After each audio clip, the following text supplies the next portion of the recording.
The Monkey's Paw by W. W. Jacobs. Part 1. Without, the night was cold and wet, but in the small parlour of Labanarm Villa the blinds were drawn and the fire burned brightly. Father and son were at chess, the former, who possessed ideas about the game involving radical changes, putting his king into such sharp and unnecessary perils that it even provoked comment from the white-haired old lady knitting placidly by the fire. "Hark at the wind," said Mr. White, who, having seen a fatal mistake after it was too late, was amiably desirous of preventing his son from seeing it. "I'm listening," said the latter, grimly surveying the board as he stretched out his hand. "Check." "I should hardly think that he'd come tonight," said his father with his hand poised over the board. "Mate," replied the son. "That's the worst of living so far out," bawled Mr. White with sudden and unlooked-for violence. "Of all the beastly, slushy, out-of-the-way places to live in, this is the worst. Pathway's a bog and the road's a torrent. I don't know what people are thinking about. I suppose because only 2 houses in the road are let, they think it doesn't matter." "Never mind, dear," said his wife soothingly. "Perhaps you'll win the next one." Mr. White looked up sharply, just in time to intercept a knowing glance between mother and son. The words died away on his lips, and he hid a guilty grin in his thin grey beard. "There he is," said Herbert White, as the gate banged to loudly and heavy footsteps came toward the door. The old man rose with hospitable haste, and opening the door was heard condoling with the new arrival. The new arrival also condoled with himself, so that Mrs. White said, "Tut, tut," and coughed gently as her husband entered the room, followed by a tall, burly man, beady of eye and rubicund of visage. "Sergeant Major Morris," he said, introducing him. The sergeant major shook hands, and taking the proffered seat by the fire, watched contentedly while his host got out whiskey and tumblers, and stood a small copper kettle on the fire. At the third glass his eyes got brighter, and he began to talk, the little family circle regarding with eager interest this visitor from distant parts, as he squared his broad shoulders in the chair and spoke of wild scenes and doughty deeds, of wars and plagues and strange peoples. 21 years of it," said Mr. White, nodding at his wife and son. "When he went away he was a slip of a youth in the warehouse, now look at him." "He don't look to have taken much harm," said Mrs. White politely. "I'd like to go to India myself," said the old man, "just to look round a bit, you know." "Better where you are," said the sergeant major, shaking his head. He put down the empty glass and sighing softly shook it again. "I should like to see those old temples and fakirs and jugglers," said the old man. "What was that you started telling me the other day about a monkey's paw or something, Morris?" "Nothing," said the soldier hastily, "leastways nothing worth hearing." "Monkey's paw," said Mrs. White curiously. "Well, it's just a bit of what you might call magic, perhaps," said the sergeant major offhandedly. His 3 listeners leaned forward eagerly. The visitor absent-mindedly put his empty glass to his lips and then set it down again. His host filled it for him. "To look at," said the sergeant major, fumbling in his pocket. "It's just an ordinary little paw dried to a mummy." He took something out of his pocket and proffered it. Mrs. White drew back with a grimace, but her son, taking it, examined it curiously. "And what is there special about it?" inquired Mr. White as he took it from his son, and having examined it, placed it upon the table. "It had a spell put on it by an old fakir," said the sergeant major, "a very holy man. He wanted to show that fate ruled people's lives, and that those who interfered with it did so to their sorrow. He put a spell on it so that 3 separate men could each have 3 wishes from it." His manner was so impressive that his hearers were conscious that their light laughter jarred somewhat. "Well, why don't you have 3, sir?" said Herbert White cleverly. The soldier regarded him in the way that middle age is wont to regard presumptuous youth. "I have," he said quietly, and his blotchy face whitened. "And did you really have the 3 wishes granted?" asked Mrs. White. "I did," said the sergeant major, and his glass tapped against his strong teeth. "And has anybody else wished?" persisted the old lady. "The first man had his 3 wishes. Yes," was the reply. "I don't know what the first 2 were, but the third was for death. That's how I got the paw." His tones were so grave that a hush fell upon the group. "If you've had your 3 wishes, it's no good to you now then, Morris," said the old man at last. "What do you keep it for?" The soldier shook his head. "Fancy, I suppose," he said slowly. "I did have some idea of selling it, but I don't think I will. It has caused enough mischief already. Besides, people won't buy." They think it's a fairy tale, some of them, and those who do think anything of it want to try it first and pay me afterward. If you could have another 3 wishes, said the old man, eyeing him keenly, would you have them? I don't know, said the other, I don't know. He took the paw and, dangling it between his forefinger and thumb, suddenly threw it upon the fire. White, with a slight cry, stooped down and snatched it off. Better let it burn, said the soldier solemnly. If you don't want it, Morris, said the other, give it to me. I won't, said his friend doggedly. I threw it on the fire. If you keep it, don't blame me for what happens. Pitch it on the fire again like a sensible man. The other shook his head and examined his new possession closely. How do you do it? He inquired. Hold it up in your right hand and wish aloud, said the sergeant major, but I warn you of the consequences. Sounds like the Arabian Nights, said Mrs. White, as she rose and began to set the supper. Don't you think you might wish for 4 pairs of hands for me? Her husband drew the talisman from pocket, and then all 3 burst into laughter as the sergeant major, with a look of alarm on his face, caught him by the arm. If you must wish, he said gruffly, wish for something sensible. Mr. White dropped it back in his pocket, and placing chairs, motioned his friend to the table. In the business of supper, the talisman was partly forgotten, and afterward the 3 sat listening in an enthralled fashion to a second installment of the soldier's adventures in India. If the tale about the monkey's paw is not more truthful than those he has been telling us, said Herbert, as the door closed behind their guest, just in time for him to catch the last train, we shan't make much out of it. Did you give him anything for it, father? Inquired Mrs. White, regarding her husband closely. A trifle, said he, colouring slightly. He didn't want it, but I made him take it, and he pressed me again to throw it away. Likely, said Herbert with pretended horror. Why, we're going to be rich and famous and happy. Wish to be an emperor, father, to begin with, then you can't be henpecked.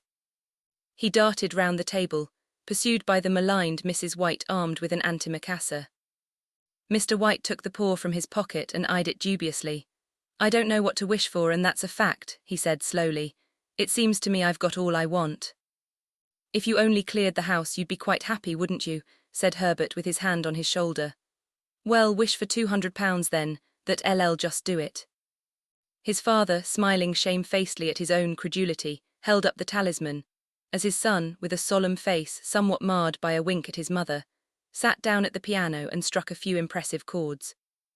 I wish for £200, said the old man distinctly. A fine crash from the piano greeted the words, interrupted by a shuddering cry from the old man. His wife and son ran toward him. It moved, he cried, with a glance of disgust at the object as it lay on the floor. As I wished, it twisted in my hand like a snake. Well, I don't see the money, said his son as he picked it up and placed it on the table, and I bet I never shall. It must have been your fancy, father, said his wife, regarding him anxiously. He shook his head. Never mind, though, there's no harm done, but it gave me a shock all the same. They sat down by the fire again while the 2 men finished their pipes. Outside, the wind was higher than ever, and the old man started nervously at the sound of a door banging upstairs. A silence unusual and depressing settled upon all 3, which lasted until the old couple rose to retire for the night. I expect you'll find the cash tied up in a big bag in the middle of your bed, said Herbert, as he bade them good night, and something horrible squatting up on top of the wardrobe watching you as you pocket your ill-gotten gains. He sat alone in the darkness, gazing at the dying fire and seeing faces in it. The last face was so horrible and so simian that he gazed at it in amazement. It got so vivid that, with a little uneasy laugh, he felt on the table for a glass containing a little water to throw over it. His hand grasped the monkey's paw, and with a little shiver he wiped his hand on his coat and went up to bed. Part 2. In the brightness of the wintry sun next morning, as it streamed over the breakfast table, he laughed at his fears. There was an air of prosaic wholesomeness about the room which it had lacked on the previous night, and the dirty, shriveled little paw was pitched on the sideboard with a carelessness which betokened no great belief in its virtues. I suppose all old soldiers are the same, said Mrs. White. The idea. Part 3. In the huge new cemetery, some 2 miles distant, the old people buried their dead, and came back to a house steeped in shadow and silence. It was all over so quickly that at first they could hardly realize it, and remained in a state of expectation as though of something else to happen, something else which was to lighten this load, too heavy for old hearts to bear. But the days passed, and expectation gave place to resignation, the hopeless resignation of the old, sometimes miscalled, apathy. Sometimes they hardly exchanged a word, for now they had nothing to talk about, and their days were long to weariness. It was about a week after that the old man, waking suddenly in the night, stretched out his hand and found himself alone. The room was in darkness, and the sound of subdued weeping came from the window. He raised himself in bed and listened. "Come back," he said tenderly, "you will be cold." "It is colder for my son," said the old woman, and wept afresh. The sound of her sobs died away on his ears. The bed was warm, and his eyes heavy with sleep. He dozed fitfully, and then slept until a sudden wild cry from his wife awoke him with a start. "The paw," she cried wildly, "the monkey's paw." He started up in alarm. Where is it? What's the matter?" She came stumbling across the room toward him. "I want it," she said quietly. "You've not destroyed it." "It's in the parlor on the bracket," he replied, marveling. "Why?" She cried and laughed together, and bending over, kissed his cheek. "I only just thought of it," she said hysterically. "Why didn't I think of it before? Why didn't you think of it?" "Think of what?" he questioned. "The other 2 wishes," she replied rapidly. "We've only had one." "Was not that enough?" he demanded fiercely. "No," she cried triumphantly. "We'll have one more. Go down and get it quickly and wish our boy alive again." The man sat up in bed and flung the bedclothes from his quaking limbs. "Good God, you are mad," he cried aghast. "Get it," she panted. "Get it quickly and wish, oh my boy, my boy." Her husband struck a match and lit the candle. "Get back to bed," he said unsteadily. "You don't know what you are saying." "We had the first wish granted," said the old woman feverishly. "Why not the second?" "A coincidence," stammered the old man. "Go and get it and wish," cried his wife, quivering with excitement. The old man turned and regarded her, and his voice shook. "He has been dead 10 days, and besides I would not tell you else, but I could only recognize him by his clothing. If he was too terrible for you to see then, how now?" "Bring him back," cried the old woman, and dragged him toward the door. "Do you think I fear the child I have nursed?" He went down in the darkness, and felt his way to the parlor, and then to the mantelpiece.